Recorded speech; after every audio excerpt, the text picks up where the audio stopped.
Hello YouTube, I'm Hellhound and welcome to my Midnight Spook show here on the Horror Metal channel. Today we're going to be doing Movie Freak's Texas Chainsaw Massacre tag, and I was tagged by Movie Freak himself, and so check out his channel, subscribe, he's got some great content, check out his original video.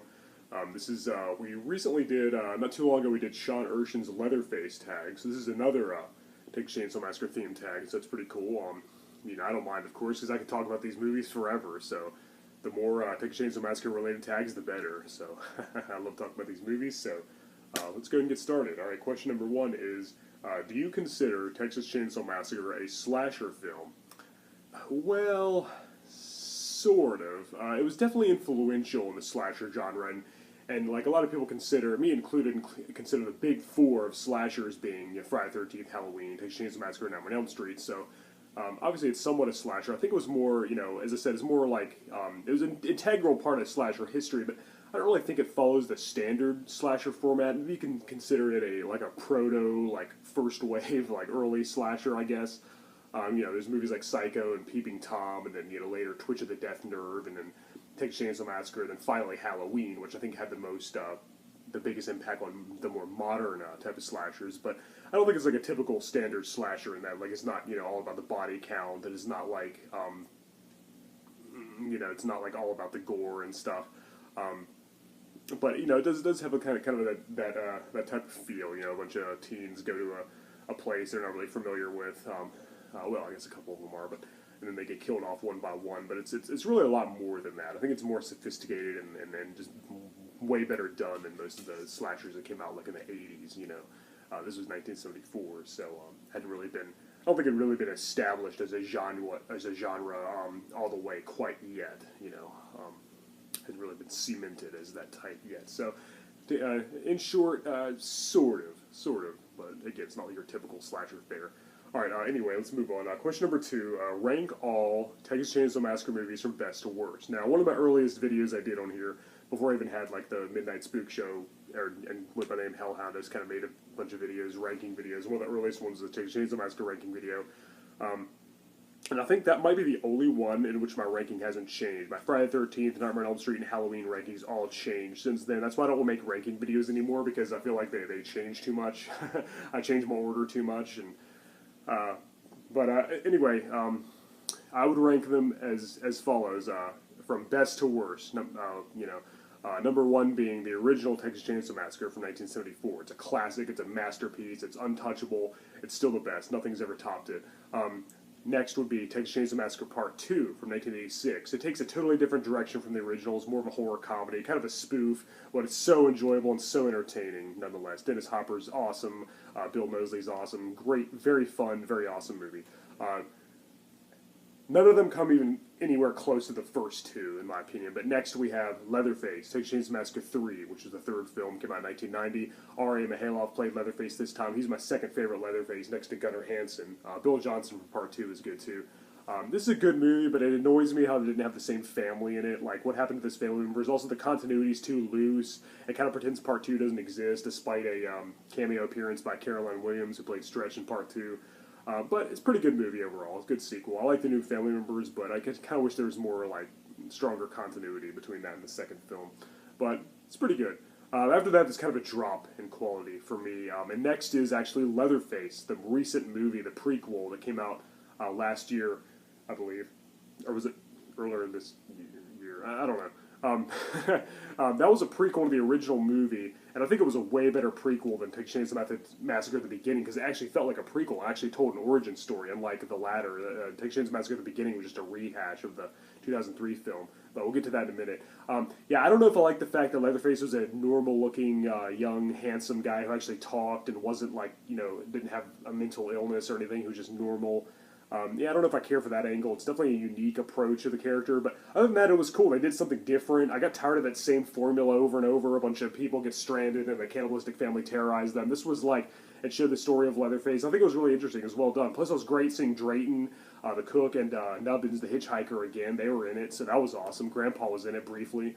Now, I think it told the story pretty well. Tied with the original nicely, but I think it could have been a little better done. It was cool that the villains weren't all part of the Sawyer clan either. Some of the villains were other escaped mental patients that escaped with the Leatherface character, Jedediah Sawyer. And so that was pretty interesting. All right, sorry, I'm getting distracted. All right, next is Texas Chainsaw 3D. Now, I think the remake and Texas Chainsaw Massacre: The Beginning are better movies than this one, but the fact that they pretend that the original doesn't exist loses points for me. I like sequels and prequels better than remakes. So, yeah, Texas Chainsaw 3D wasn't really that good, but and it had a huge problem with the timeline. That main girl, played by Alexandra Daddario, played Heather, I guess. Isn't that her name? Yeah, I don't know. I think so.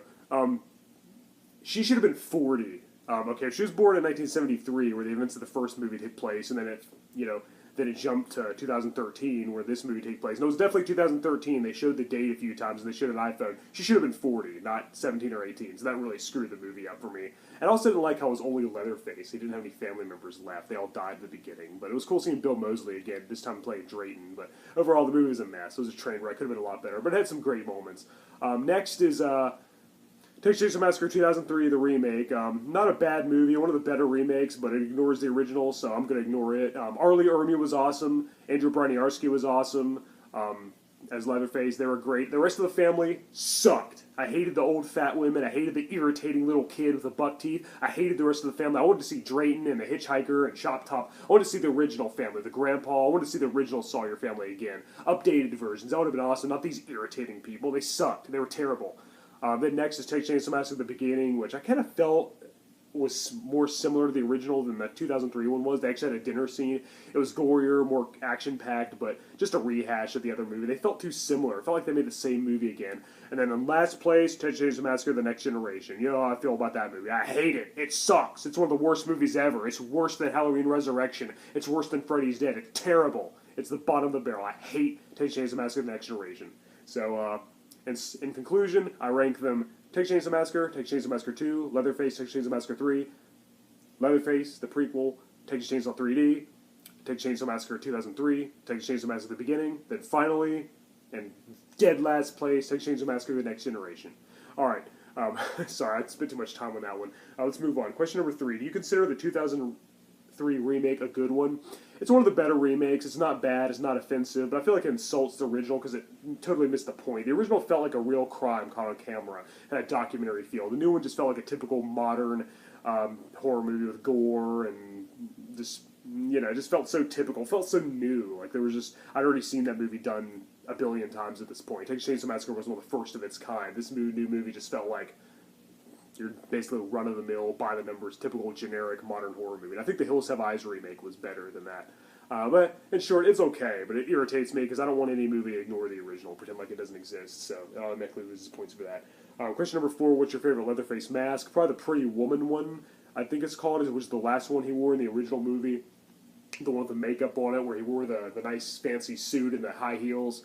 I think he was scary. The fact that he's trying to wear different masks to gain an identity makes him more terrifying. Some people think that's a problem for some reason. I think it makes him legitimately scary because there's nothing behind the mask. He's completely blank. He doesn't have a personality. Michael Myers and Jason wear masks to hide their identity. Leatherface wears his mask to gain an identity. And that's just a fascinating aspect to me. All right, question number 5. If you were on a road trip traveling through Texas, would you pick up the Hitchhiker? Sure, why not? I just wouldn't let him take my photograph. I wouldn't let him take my picture, and I wouldn't let him borrow my knife. But he looks like a cool guy. No, really, probably not, because he was just creepy as hell. And part of the cannibalistic family, we found out later, and a grave robber, so probably not. All right, question number 6. Who would win in a chainsaw duel, Leatherface or Ash Williams? I've been wanting to see that my whole life. I would love to see them in a chainsaw duel.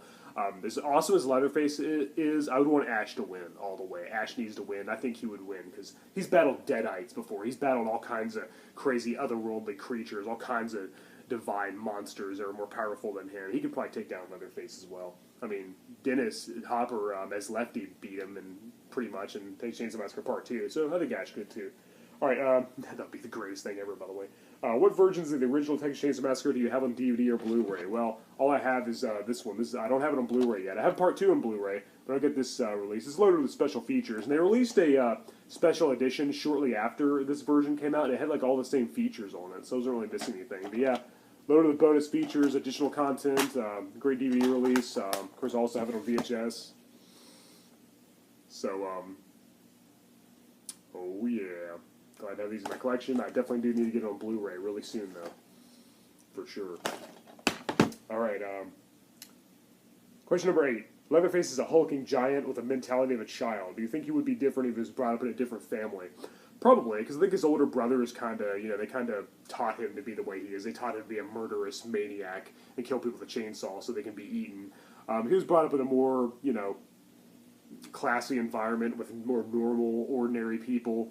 I think he would have had a chance. He didn't really have a chance in this because his older brothers were maniacal butchers, especially Hitchhiker, Nubbins. So, and the grandpa, I think the family had always been cannibals, like, for a long time. Probably grandpa was, like, the patriarch at one point, so I don't think he really had a chance in this family. We're brought up in a different environment. I think he probably would have had a chance. He's still obviously insane, but, well, not according to Leatherface, the prequel, but yeah, I think he would have had more of a chance. He was brought up in a different family, more family-friendly environment.